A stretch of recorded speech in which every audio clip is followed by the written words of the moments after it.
What is your big, bold prediction? I need 2 minutes of uninterrupted time. Are you Not capable happening. of that, Cuomo? No way you're getting 2 minutes. I'll give you 30 seconds. All right. 30 seconds? And then we'll go back and forth. I'm not giving you 2 minutes. Democrats. Go ahead. I know, but I got to explain the thesis here. All right, go ahead. Come on.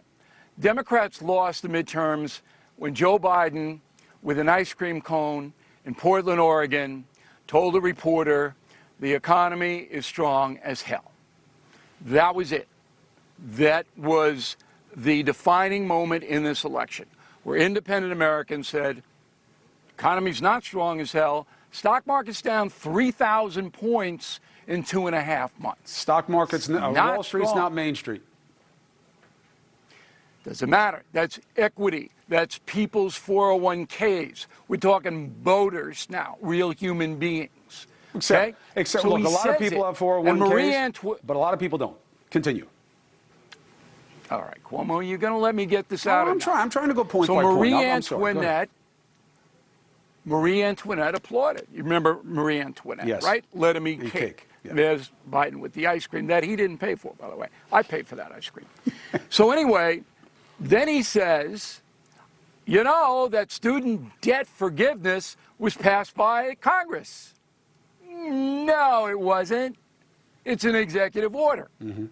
Even people on MSNBC know that. Mm-hmm. Okay? So you've got this guy. He's a gaffe machine, but it's more than that.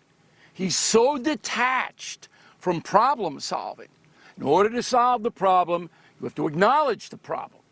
Biden will not. So my prediction is this. Okay. Democrats get waxed on November 8th. They lose both the House and the Senate. Democrats panic.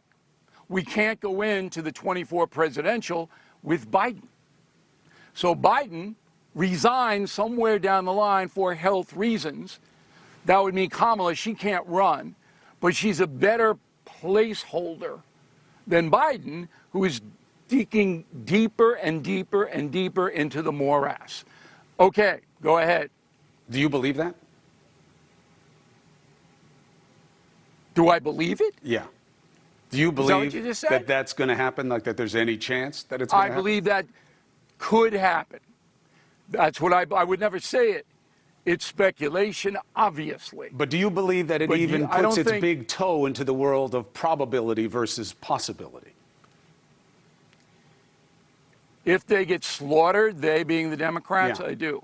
They won't Where are they going to go for 2 years? But they're going to bump Joe Biden. So here's why I think that Fetterman's going to lose. I don't know that he's going to lose. I don't know. That voting started in September. You want to bet? Yeah, I'll bet you. I'll bet you lunch. Okay.